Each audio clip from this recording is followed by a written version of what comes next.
Now, I'd like to move to a somewhat different area, although I think there's probably a relationship. What about secured debt, let's say mortgages and other loans?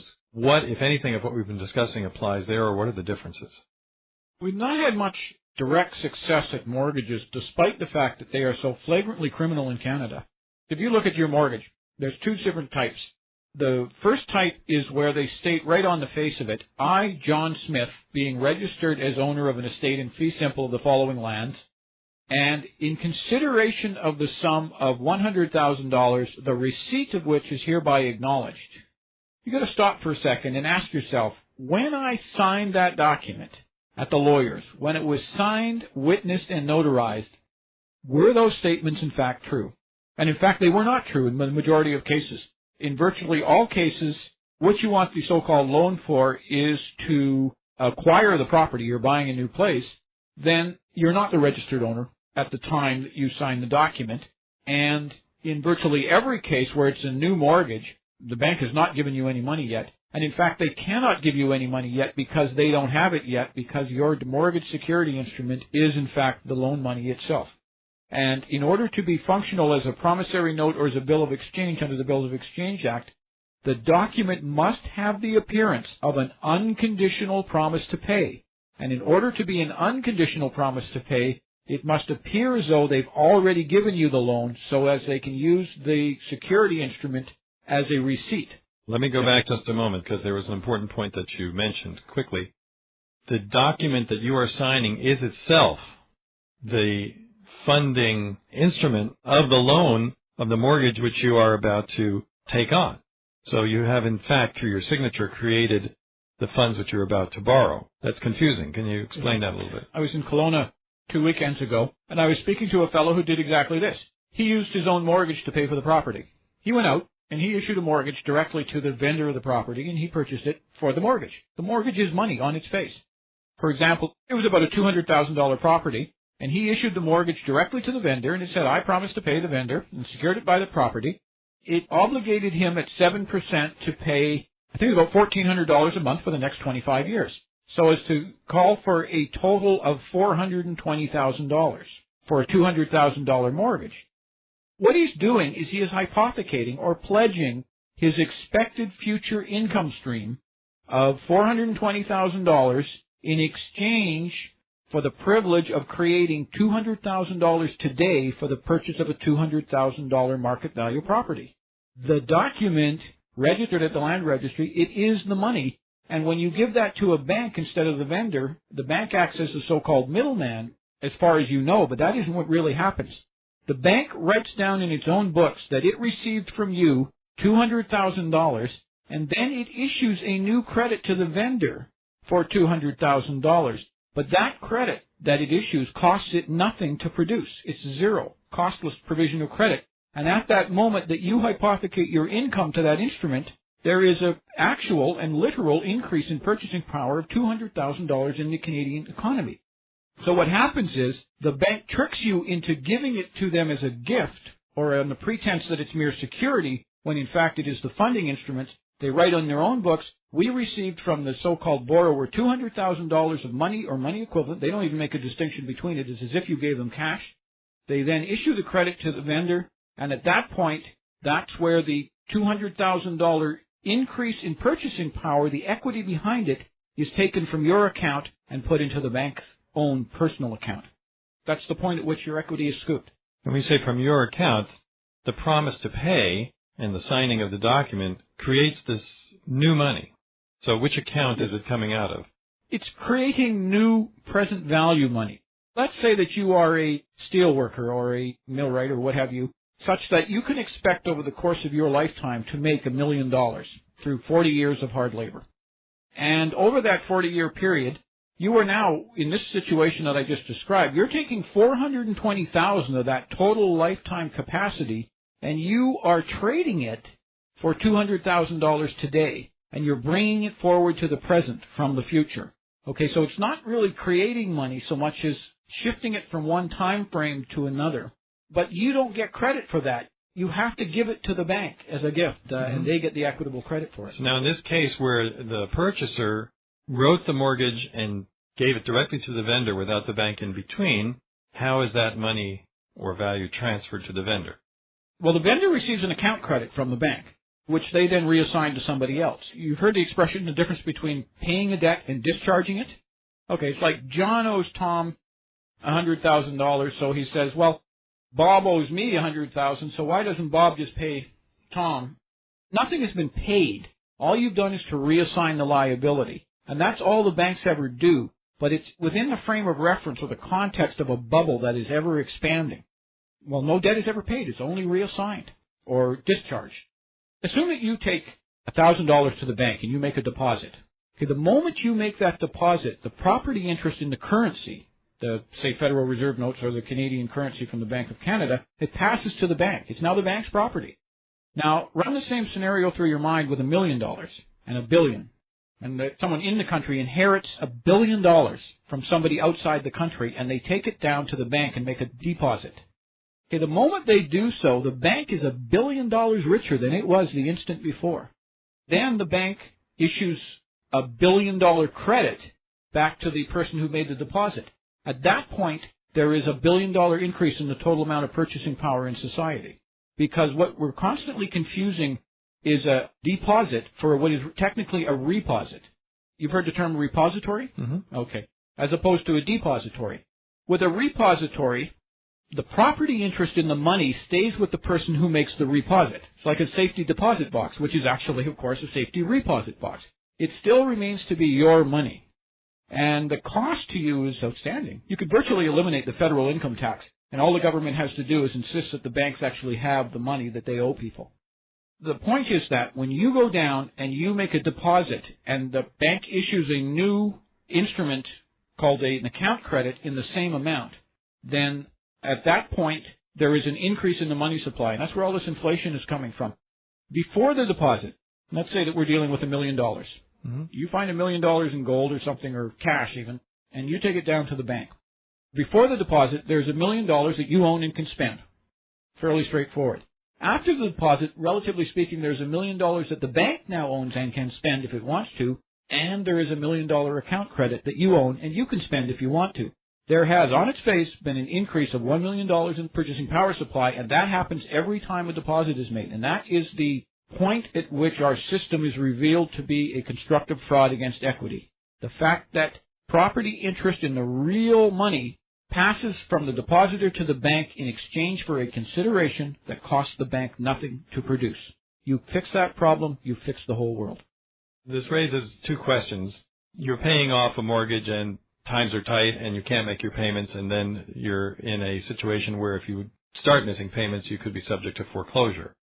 Is there, based on the information we've been talking about, a strategy, a remedy to undo some kind of hidden fraud which has been in existence that you didn't know about up until this time?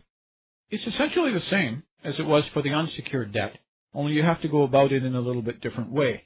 You must confront them with it and demand that they explain their actions, and it depends on the nature of your paper, so to speak. As I said, there are two ways they can do this. The one is through the categorically false statement on the face of the mortgage that you've already received the money. That's an offense under Section 388 of the Criminal Code. It's a constructive forgery. The other possibility, and which is becoming increasingly prevalent, is that they will state on the face of the mortgage that in exchange for their bare agreement to loan you $100,000, you agree to give them the $100,000 in the form of the mortgage security. And then they loan it back to you, your own money, but they call it a loan, and you have to pay it back again plus interest. Now, in that case, you've got what is called a fictitious consideration on the face of the mortgage. The bank has to make a declaration under its annual reports that it recognizes that its bare agreement to loan is not a good and valuable consideration in and of itself. The only thing a borrower ever wants is the money, and that's the only thing of value that a bank ever provides in theory. So you've got a contract that states on its face, and they always follow it up with, neither the execution or registration of this mortgage shall bind the bank to advance the principal amount, but you agree that you owe us the $200,000 or the $100,000 anyway. And so you've got a fictitious consideration, a contract that states on its face, you agree that we've done nothing for you, and in return, you agree that you owe us all this money. It's a phony contract on its face. There's a process that you can go through. It's very difficult and dicey when you're dealing with a chartered bank due to the existence of Section 434, subsection 2 of the Bank Act, that is retroactive legislation, and it says, to paraphrase, nothing in any act, charter, or law shall be construed as preventing a bank from acting on any power of sale contained in any mortgage document held by the bank. So it says no power in the universe can stop a bank from foreclosing on a mortgage. But the flaw in that is that if it is a constructive forgery, then it isn't a mortgage in law, and so they wouldn't be able to act on that. What you're dealing with there is you've got evidence right staring you in the face. There's no competent government acting in good faith would ever enact such a law that says nothing in any act, charter, or law, including the Constitution itself, can stop a bank from realizing on a mortgage. On its face, that law is invalid. But what it does demonstrate is if you're going to do this, you have to do it in groups. Don't try and do it on your own. Get together with 10 other people in the same boat and attack the problem as a group collectively. 30 people would be better, 50 is even better still. But if you go in by yourself, they're going to see that you're vulnerable, and they're going to pick you off one way or another. And when these things go to court, especially with land mortgages, what happens is that I have never, ever seen the bank win. Every single case always ends with the court picking off your defenses one at a time.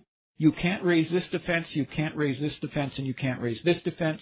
Therefore, the bank wins by default. The bank always wins by default. And it's a complex question, but there are remedies out there. I misunderstood something you just said, where you said you've never seen the bank win? No, I've never seen the bank win outright. Win outright, right. But by default, it's always by eliminating your defenses. Right. If you think of it as a hockey game or a soccer match, the other team, the borrower, is always disqualified. I see. Because the bank is incapable of scoring any goals. It can only have you disqualified, and it wins by default. And that's taken me 10 years to learn, but it's becoming increasingly manifest, and there are ways to exploit it. In the long run, it looks like there might be as effective a remedy in the case of the mortgage, but it's still in process of being perfected. Yes, one potential way to go about this, and this has just occurred to me in the last couple of weeks, is that a third party could be given a mortgage. And then that third party, say you've got a technical forged mortgage, constructive forgery in law, for $100,000 on your property. Well, you give your neighbor John a $100,000 second mortgage, and then John can go to the courts and make application as a third party with an interest in your property to have the bank's mortgage stricken as a fraudulent instrument. It would have to be done in a certain way. But the thing is that, you see, the third party, essentially you're doing the same thing as under the Bills of Exchange Act.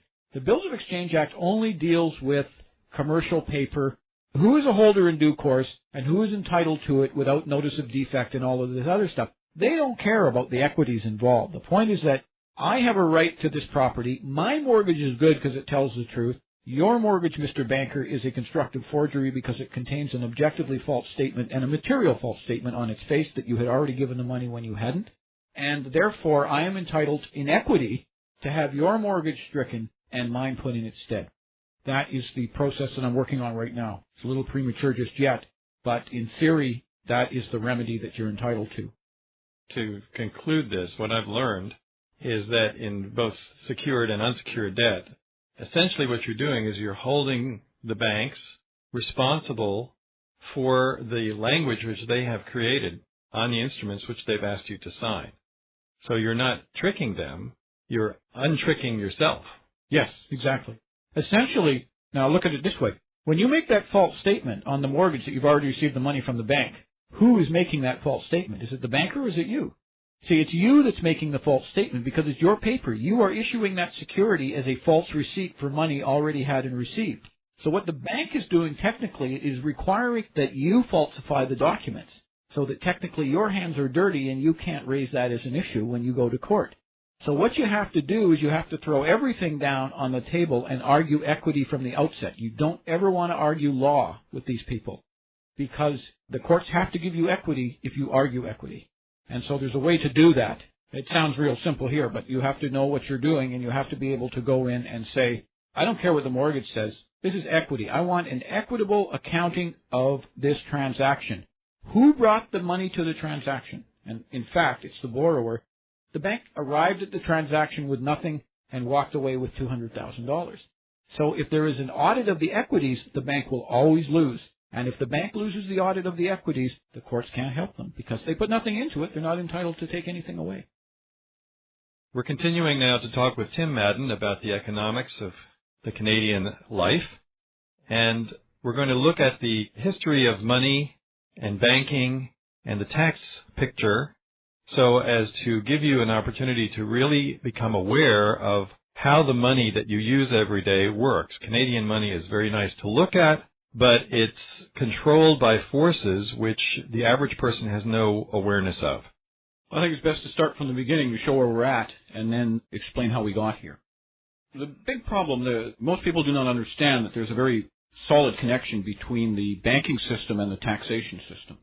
Now, the way that the banking system works is that you are, in fact, funding your own loan. The bank does not loan its depositors' money. It does not loan what would otherwise be its own money. It first gets you to hypothecate whatever income you have coming in the amount of the loan to the so-called security document that is actually a funding instrument as well as a security instrument. So if you want a loan for $100,000 for a mortgage, you have to pledge $100,000 of your future income plus interest, usually doubling or tripling the amount that you are going to pay from the future. You bring it to the present, you hypothecate it or pledge it to that instrument, you then give that to the bank records in its own books that it has received from you the amount of the loan, and it then issues credit back to you, which costs it nothing because you have supplied the equitable substance of the loan. Now, what ought to be happening is if the government were to require banks to actually have the money that they purport to loan to borrowers, then the banks would have to go out and get the currency, and that would force the government to print the currency. It has nothing to do with inflation per se, because the same amount of purchasing power is created either way. In effect, the government is saying to the banks, you can use the borrower's equity and issue cost-free credit back to them based on that equity, and you can bypass the lawful currency system altogether, and as a result of that, as a direct consequence, the government prints virtually no money. Now, since 1980, for example, we're looking at 22 years. Over that period, the big five Canadian banks have increased their assets, meaning the total amount of money that they purportedly have and owe to people in terms of depositors, nominal depositors anyways, by approximately $1 trillion. Okay, now the government over that same period has increased the total amount of money that they have printed in terms of currency, lawful, legal tender as it is, the 10s, 20s, 50s, $100 bills, only by about $20 billion. So that's about 2%. So if the government were to enforce the Currency Act, which states that every financial transaction shall be executed in lawful money of Canada, and meant it, enforced it, then the government over that same 20-year period would have had to have printed a net $1 trillion, approximately, of currency, and that would have reduced the government's need to make up its revenue shortfall. They would have got the equitable credit for the increase in currency needs of the country that accrue to an expanding economy, and the government would have had to have printed $1 trillion over that period, and that would have displaced federal taxation. In fact, if you go back through the historical record, you see that this, what's called seigniorage or gain, is a well-recognized form of taxation, and that governments were intended to rely upon, but they have essentially abandoned that right so as to allow banks to get their money for nothing is basically what it comes down to. So let me ask a simple question from the point of view of a non-economist like myself. You're saying that there is on the books several $1 trillion rolling around the Canadian system, but only 2% of that is covered by actual physical money. How can that actually work, and how does the taxation process keep that together? Okay, from an economic standpoint, the first rule that they teach you when you take economics at university is that anything that functions as money is money. If you accept buttons, and if it becomes our medium of exchange, then whoever has the most buttons and the right to make buttons has a very decided advantage over the rest of us. Now, the thing that banks do is they trade, traffic, or otherwise deal in promises to pay money, as if it were money, but since it serves as money, it is money. And that is the paradox that really messes with your mind and the reason why people just don't understand the fraud that is being perpetrated upon them. Now, if it were to work the same way on deposits and GICs and term deposits as it works on a loan arrangement, you would go into the bank and the bank would say to you, in return for your agreement to loan us, the bank, $100,000, we agree to give you a 100,000 GIC. or TD or term deposit, whatever you want to call it. I think they call them CDs, certificates of deposits as well. The bank would then give you the certificate of deposit for $100,000, and you would turn around and give it back to them as the deposit itself. That is the banking scam in reverse. And 6 months later, when the term expired, you would simply go back to the bank and withdraw your $100,000. You would arrive at the transaction with nothing, and you would walk away with $100,000 or whatever the amount of the loan was, or the deposit in this case. The reason that brings the tax system into it is, again, let's say that this year there's going to be an expansion of the economy, that banks are dealing with unfunded liabilities in terms of lawful money of Canada that the government has the sole right to create and provide to the economy. So say the banks are going to increase their total loans this year by $100 billion, which is about right. They'll start with $1 trillion, and at the end of the year they'll have $1.1 trillion. And so that they have created a new $100 billion of purchasing power in the economy. Now, if they wanted to do that under a fully funded system, they would have to go to the government and convince the government to spend that amount into circulation.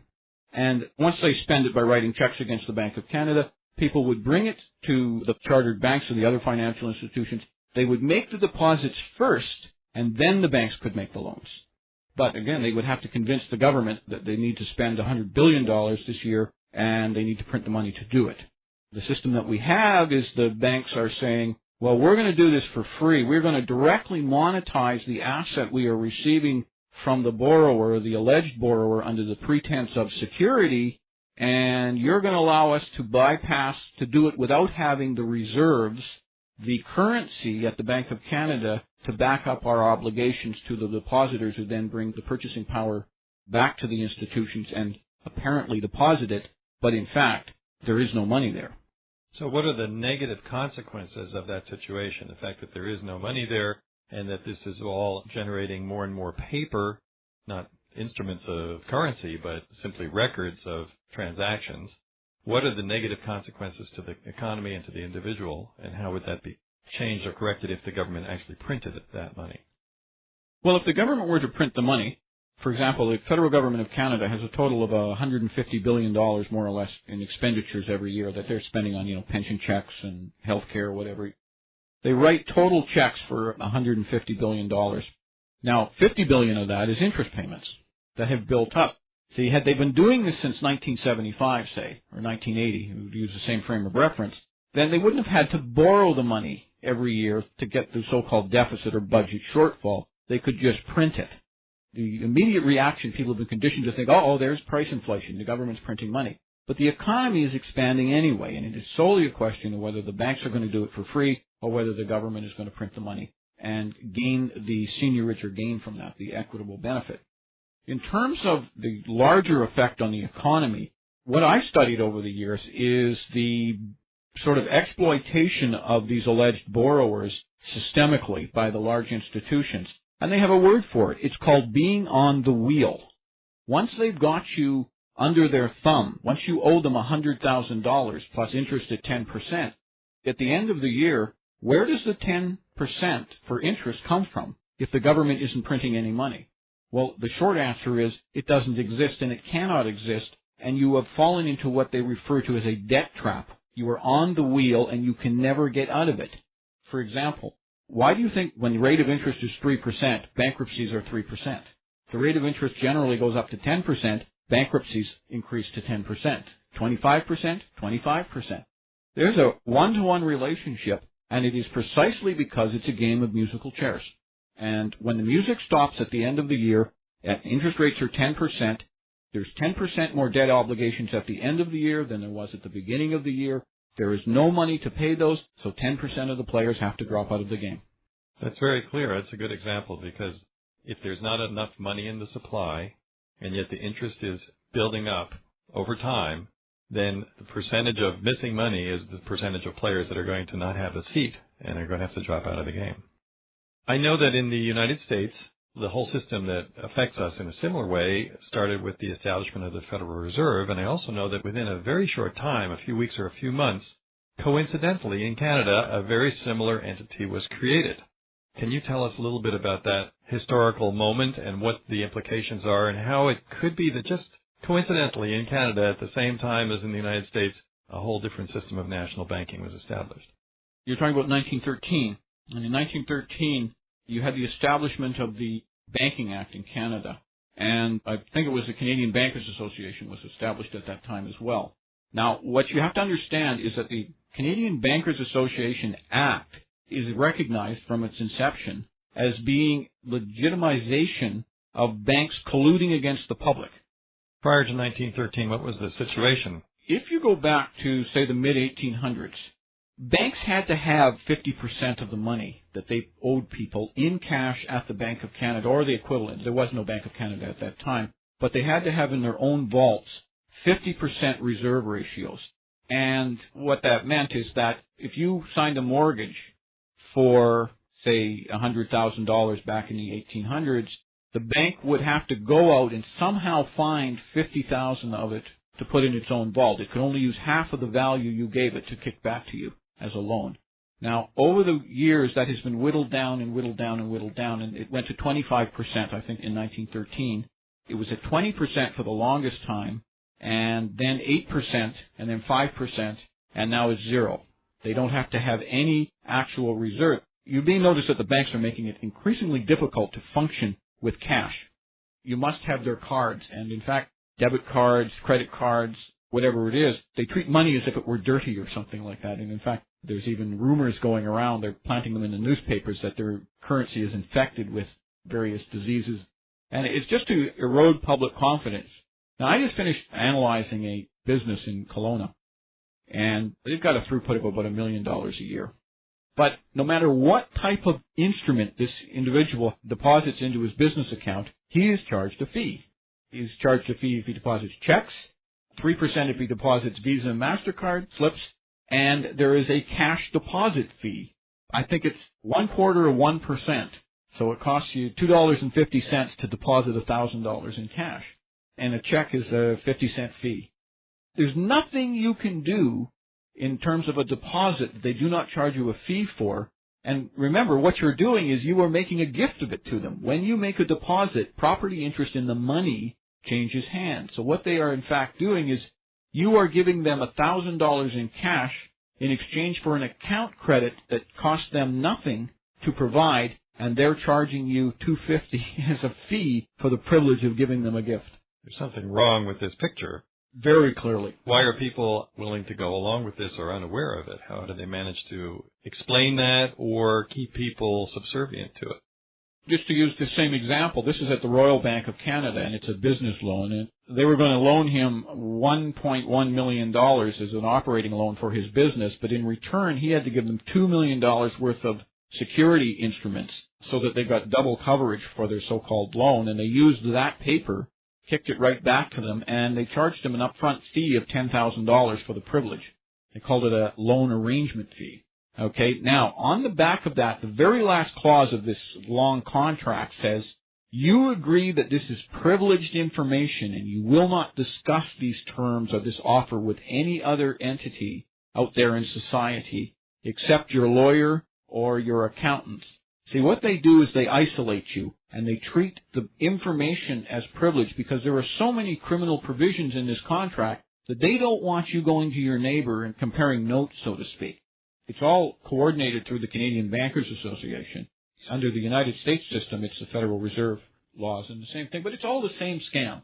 You have to have taxes in order to balance the fact that you've given away the money creation process. In the United States, the federal government gave it away to the Federal Reserve, which is neither federal nor reserves, because they haven't got either, and it's a private corporation.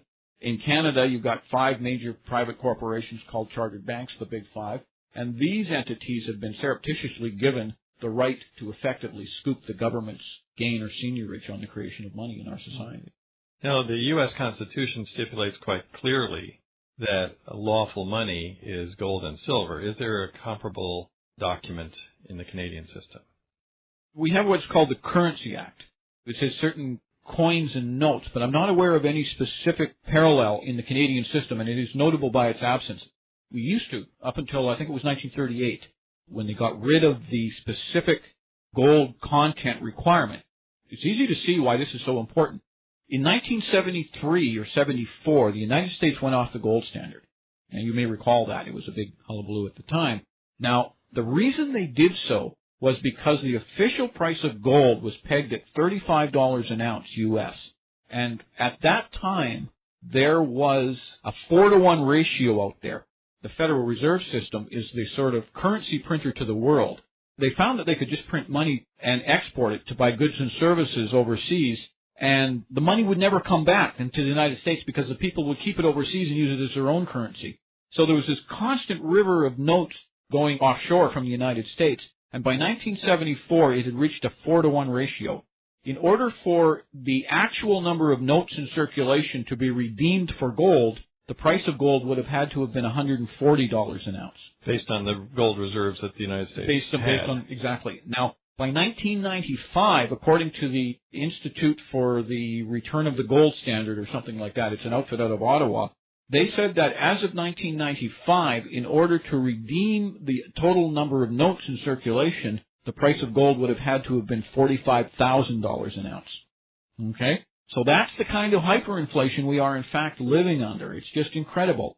And by 2002, you're probably looking, after the hyperinflation of the 1990s through the stock market and, these incredible gains, literally trillions of dollars, you're looking at easily $500,000 to $1 million an ounce if they were to actually redeem all of the debt obligations out there that are denominated in Federal Reserve notes. So this leads me to the question which always comes up at some point, and I've never heard a complete answer on it. I don't know if there is one.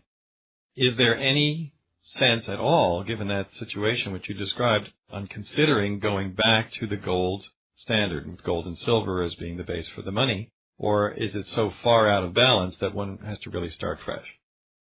Well, obviously you'd have to have some kind of an adjustment factor, but it's always a good idea to return to value. See, you never pay debts, you only discharge them. When you write a check, the bank doesn't actually pay Bob if you write a check to Bob. It's just the bank now owes Bob instead of you owing Bob. And then Bob writes a check to John, and now the bank owes John money. It works like this. And so that you never actually get rid of it.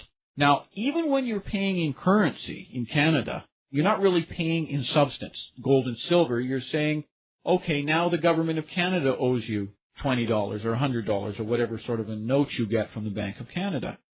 So if you take a $100 bill to the Bank of Canada, they'll give you another $100 bill. They won't give you anything that is intuitive or inherently valuable. So it's debt for debt. It's debt Purely. for debt, exactly. Every last dime of money in circulation in the world today is debt money. You can come up with bizarre exceptions, like, okay, there are Maple Leaf coins, there are gold Krugerrands and that, but substantially all money is debt liabilities. And just to give you sort of a concrete example, the whole system started in 1693 with the Bank of England. And they started with 2.5 million US dollars, 500,000 pounds, which were sterling, which was equivalent at that time to what would be 2.5 million US dollars. Now, if you follow that curve and you assume that they're charging 6% per annum, which is about the rate at which the technological development will expand to accommodate the increase in the debt. Like, we're manufacturing more chairs at the rate of 6% per annum, which is why you never really figure out what's going on. And so 108 years later, or 107 years later, in the year 1800, if this was actually happening, then it's about a 400-fold increase.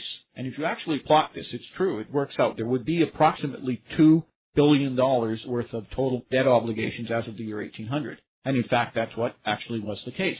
100 years later, in 1900, if you do the math, they spent on World War I $250 billion US dollars. And so this 480 billion, I think it was, total money in circulation is not unreasonable. It does happen.